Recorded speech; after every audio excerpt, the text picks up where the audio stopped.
El arte comienza donde se detiene la naturaleza. Vasily Kandinsky, de lo espiritual en el arte y en la pintura. Hola caminantes, soy Nico y esto es En el Camino. Y hoy voy a hablar del lenguaje elemental que tenemos como seres humanos, que son las imágenes. Quiero ponerle carne a todo lo que he hablado en los episodios de Jung, del inconsciente colectivo, de las imágenes primordiales. Pero, ¿qué significa un color y no otro en estas imágenes? Bueno, para eso me apoyaré en Vasily Kandinsky, el gran pintor y teórico ruso y uno de los creadores del arte abstracto. Hablaré de su libro de lo espiritual en el arte y en la pintura. Y por si acaso, el episodio rinde como podcast, claro que sí, pero el formato ideal para verlo es visual, así que les recomiendo que lo vean en YouTube. Espero que disfruten el programa.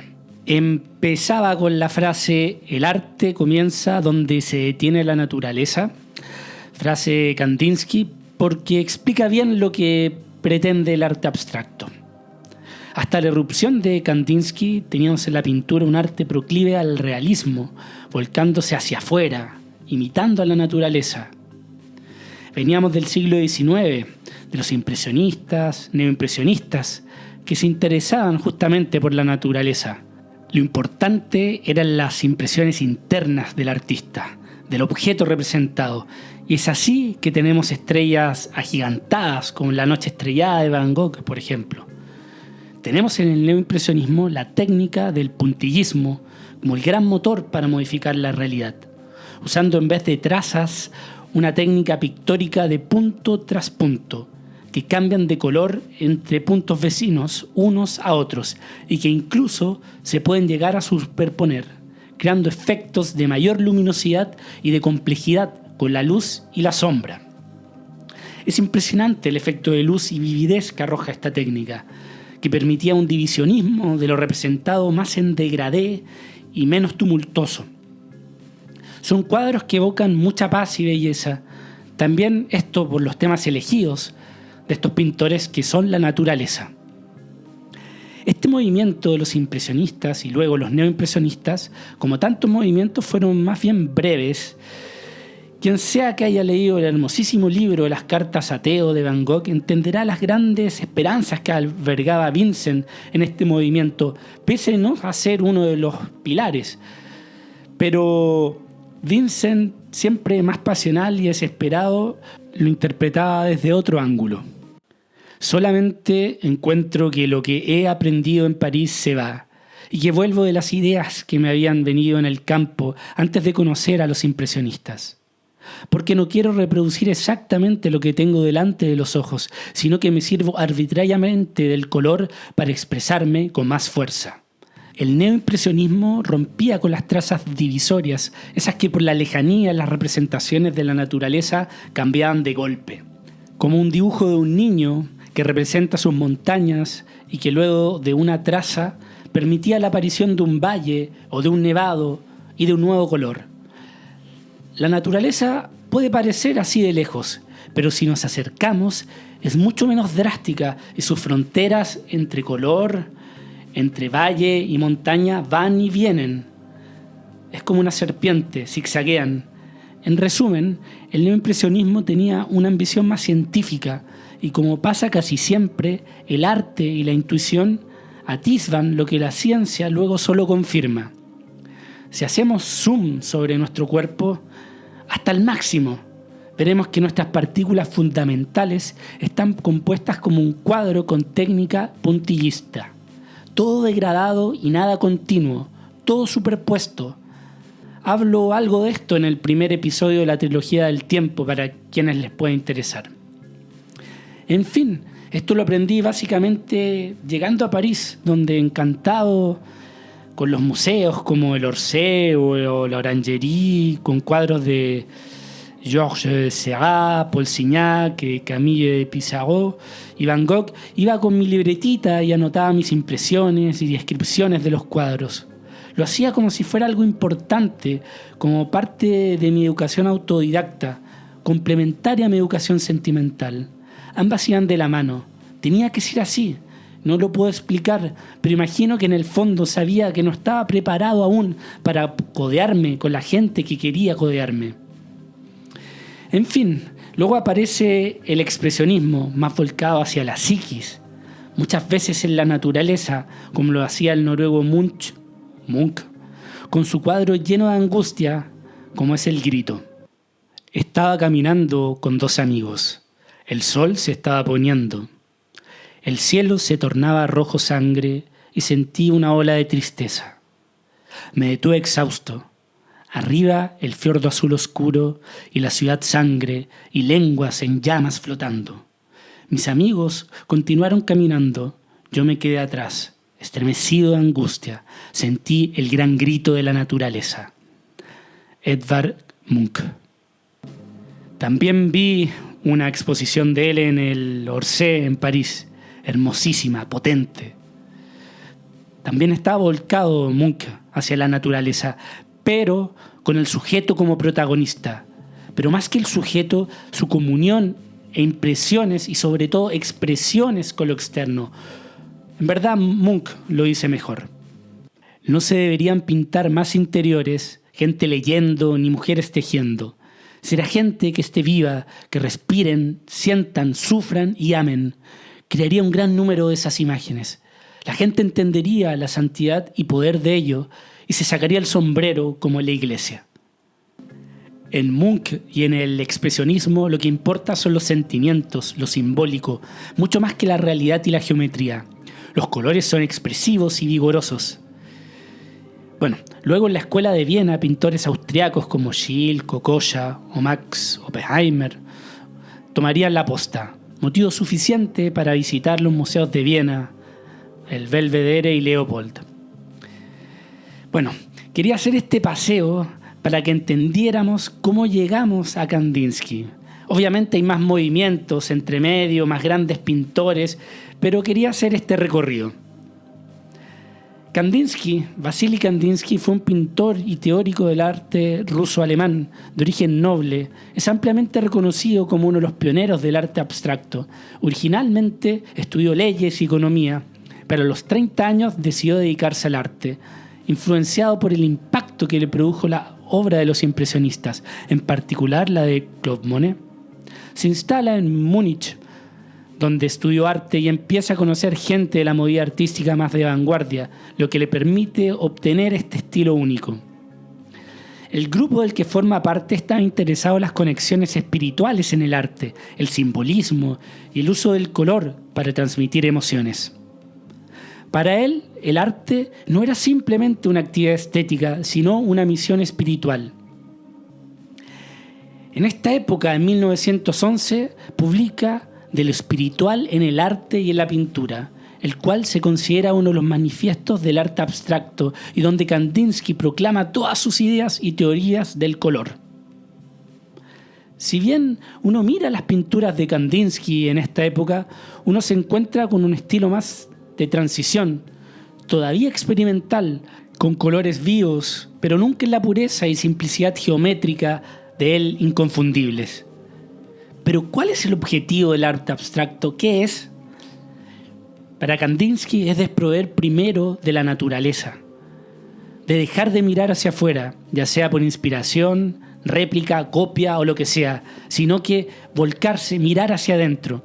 Al final, poco importa el puntillismo o la belleza para Kandinsky. Lo único que importa es saciar el principio esencial de toda creación artística, que es la necesidad interior. Es decir, entrar en contacto con el alma humana. Kandinsky cree en un progreso de lo espiritual. Por eso dice que en 1911 aún no estábamos listos. Pero, ¿lo estamos ahora? El siglo XX fue el siglo del arte abstracto, del surrealismo también. Los realistas quedaron como unos féretros y solo hubo algunos pocos valientes que perduran a hoy, como Edward Hopper. Pero eso es otra historia. Kandinsky quiere llegar a la esencia, quiere desprenderse de lo material, ya que para él una obra es buena si y solo si hace vibrar el alma. Ese es el único criterio, esa es la belleza. Kandinsky entiende que una sonrisa cómplice en un silencio es tanto más poderosa que un regalo aparatoso en un cumpleaños. Para él, el arte alcanza su más alto nivel cuando se aleja de la imitación y subordinación a la naturaleza. Después de todo, Kandinsky apunta a lo espiritual, y la naturaleza es algo que aparece, como aparece también la fuerza de gravedad o el hidrógeno y las galaxias y los soles y los planetas y así, siguiendo la historia del universo. La naturaleza es solo una ficha del dominó más que cae debido a la mayor entropía. Por eso mismo, no debemos ser esclavos de ella para emocionarnos ni para evocar sensaciones. La naturaleza es simplemente el velo más inmediato de eso que Kandinsky llama lo espiritual. Los colores son un punto importante en esto. En la teoría de colores de Kandinsky, él siempre los contrasta. Nuestra armonía es el contraste del interior. Siempre los opuestos, bien cerquita y bien conscientes, como decía Jung. Mientras el amarillo irradia y va hacia afuera expresando alegría y calor, el azul es su contraparte, ese que absorbe y recluye, produciendo sensaciones de calma y paz. Él va hacia el interior, hacia el infinito. No es casualidad la frase anglófona de I got the blues, con referencia a la tristeza. Luego enfrenta al blanco con el negro. El blanco es el nacimiento, el silencio absoluto. No es un color, sino más que todo la ausencia de color. El negro, por su lado, es la finitud, de la nada y el fin. Simboliza la muerte. Ambos se contrastan. Y así tenemos luego al rojo que contrasta con el verde. El rojo es movimiento, fuerza y energía. Simboliza la pasión y la vitalidad. Un rojo puro se asocia con el dinamismo, con la vida. Mientras que el verde es un color estático, de la calma, simboliza el equilibrio, la estabilidad, es el color de la naturaleza y la quietud. Estos son los 6 colores puros de Kandinsky. Luego habla del naranja, que se enfrenta con el violeta. Pero ambos son mezclas. El naranja de la calidez del rojo y de la expansividad del amarillo. Irradia calidez saludable, confianza en sí mismo. Mientras que el violeta es resultado de la mezcla del infinito y reclusión del azul con la pasión del rojo. El violeta simboliza el misterio y la melancolía. Es un color netamente introspectivo. Y Kandinsky termina con un último color que es el gris. Un color neutro, sin movimiento. Es una especie de pausa, sin alegría ni desesperanza, ni positivo ni negativo. Para Kandinsky, el arte, solo en épocas débiles de inspiración y moralmente, no tiene objetivos.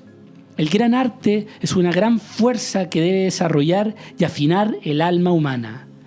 Pero solo el interior de la psiquis, alma humana, espíritu o como quieran llamarlo, porta el devenir. Nunca está en el exterior, en la naturaleza. En esta búsqueda interior se intentará despertar los sentimientos más finos que no tienen nombre. Ese arte es capaz de exportar las emociones más delicadas, aún inefables, y hacerlas conscientes para la humanidad. Es como una arqueología del espíritu. Kandinsky ve que hay 2 tipos de artes.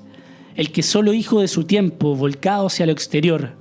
El arte por el arte, un arte castrado. El que muchas veces solo busca provocar y que al rato ya es olvidado. Ese nunca engendrará el devenir. El otro arte, en cambio, es el gran arte para Kandinsky, que tomará igualmente raíces en su época espiritual, pero además posee un despertar profético, puede tener una profunda influencia, está dotado de un misterioso poder visionario. Este don es su cruz y su soledad, como les ha pasado a tantos artistas de este tipo, como al mencionado Van Gogh, que se suicida pensándose un fracaso. Había comenzado a firmar las telas, pero pronto me he detenido. Me parecía demasiado tonto. Ahora me encuentro decididamente mejor de salud, pero la esperanza, el deseo de triunfar está quebrantado y trabajo por necesidad para no sufrir moralmente, para distraerme. Van Gogh, Cartas ateo.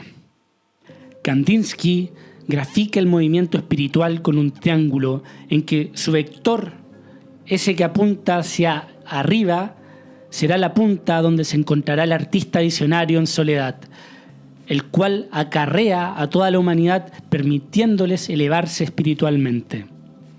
En la base y la parte más ancha del triángulo se encuentra la mayoría de la humanidad, esa que vive en un estado de ignorancia espiritual o está enfocada solo en lo material.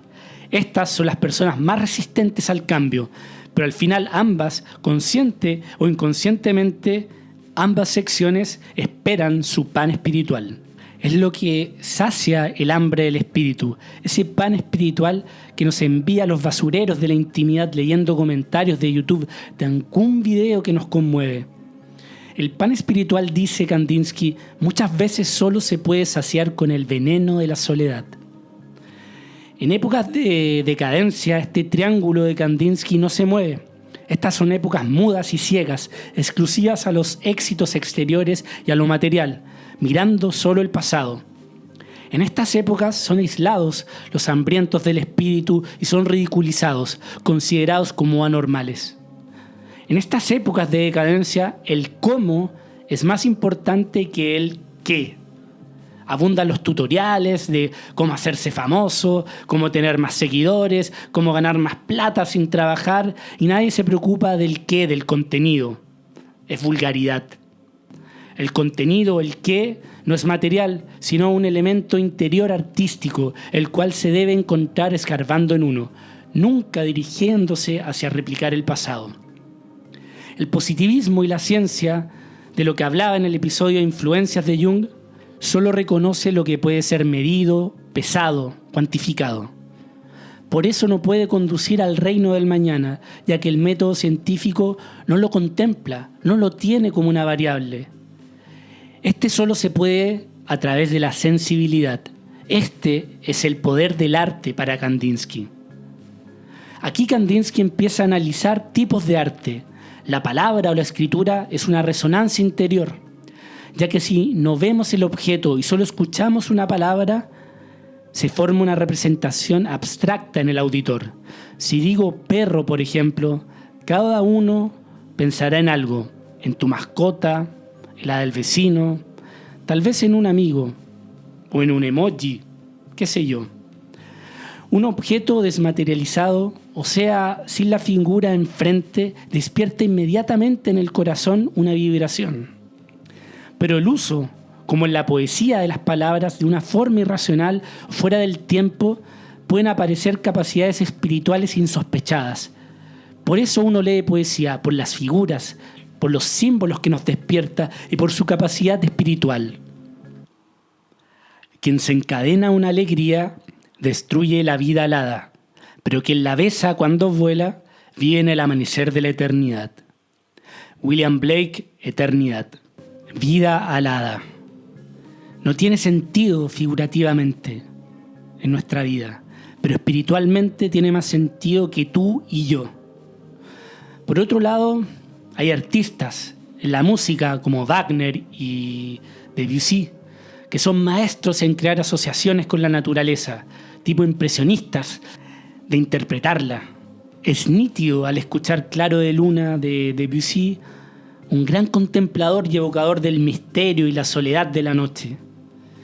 Y Wagner, qué decir, que incluso leí en el New Yorker, en la revista hace unos años, que un artista plástico decidió acompañar una ruta en auto en California, Santa Mónica, con la potencia creacionista y mística del preludio de su ópera Parsifal.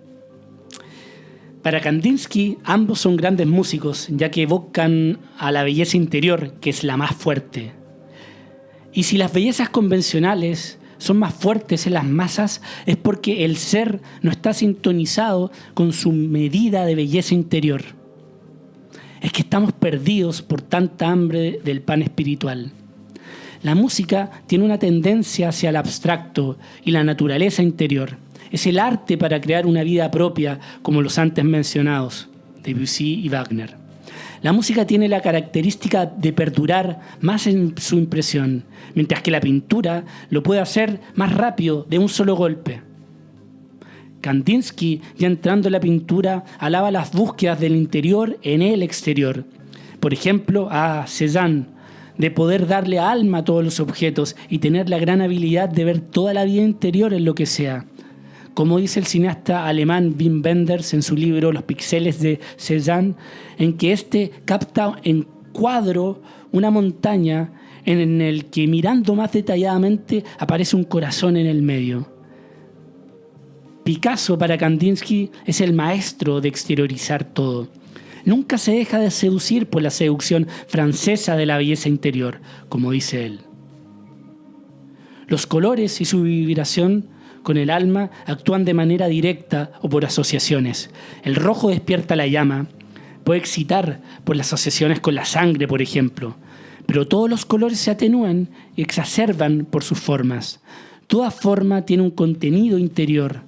La forma, entonces, es la exteriorización del contenido interior. La armonía de las formas debe reposar sobre el principio de la necesidad interior y nunca al revés. El nacimiento de la necesidad interior nace de 3 razones místicas. Primero, la necesidad interior personal. Luego, la necesidad de época. Y tercero, el elemento eterno. Solo el elemento eterno creará un arte eterno. Los otros 2 elementos, la necesidad interior de expresar y la necesidad de época, de por ejemplo acusar una injusticia, son propios del arte contemporáneo. El signo eterno es propio de signo de grandeza, de la obra y del artista. Los primeros 2 elementos, lo interior personal y lo de época, son subjetivos, mientras que el tercero, lo eterno, es objetivo. Por lo mismo es así, es eterno. Lo objetivo es lo que empuja al devenir. Es como cuando Jung premoniza la Primera Guerra Mundial en sueños y lo transforma en páginas del Libro Rojo. Es como cuando Paul Preciado en Disforia Mundi habla de nuevas relaciones sexuales y describe el encuentro de 2 personas trans, hombre y mujer, y tienen relaciones. Nos habla del devenir. La forma de hoy es una conquista reconocida de la necesidad interior de ayer.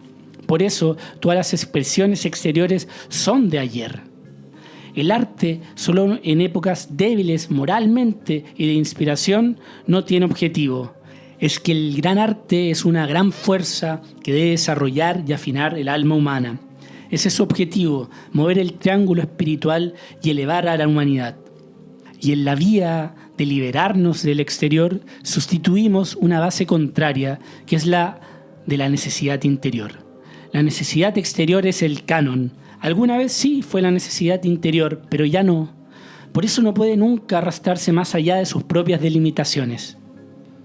El primer paso al arte abstracto es la lejanía al objeto, como decía, desprenderse de aquello externo. Pero no estamos tan maduros para liberarnos completamente de la naturaleza, o al menos no en 1911. Repito la pregunta, ¿lo estamos ahora? Kandinsky da ejemplos de lo abstracto a medio camino en la naturaleza. Ejemplos como un caballo rojo, el cual no existe en el exterior y nos crea una disonancia y nos hace buscar en el interior. Es que los elementos de la construcción de la imagen no se encuentran en el exterior, se los debe buscar en el plan de la necesidad interior. El problema de la tentación del arte abstracto es caer en cuento de hadas, en la leyenda fácil, en el símbolo barato que impide que uno hurgue en el interior y se quede en la superficie. No puede una llave de símbolos universal para todos permitir que el exterior se conecte con el interior en un solo paso. Hay que erradicar ese sentido práctico que va en contra de lo abstracto. Este arte abstracto será geométrico. Aquí Kandinsky inicia, en teoría, a anticipar lo que vendrá a ser y representar su obra. En esos cuadros gigantes, llenos de círculos, triángulos, rectángulos y colores, todos de distintos tamaños. Estos cuadros son absolutamente hipnotizantes y dan la sensación de estar presenciando a pocos segundos después del Big Bang, arrojando materia en el espacio, a algo espiritual casi fuera de este mundo, a un espiritualismo espacial, de estar enfrente a otro lenguaje, algo más elemental. Es que el arte es superior a la naturaleza. El arte comienza donde se detiene la naturaleza. Por eso el objetivo del arte abstracto es dejar las formas. El arte es un poder que tiene como objetivo afinar y desarrollar el alma humana. Para esto el artista es un medium. La naturaleza no es necesaria. La teoría y obra de Kandinsky marcó lo que vendría. Un siglo plagado de arte abstracto y experimental, con movimientos como el surrealismo y pintores como Mark Rothko, que pintaba en óleo cuadros con 2 tonalidades de colores divididos por la mitad y nada más.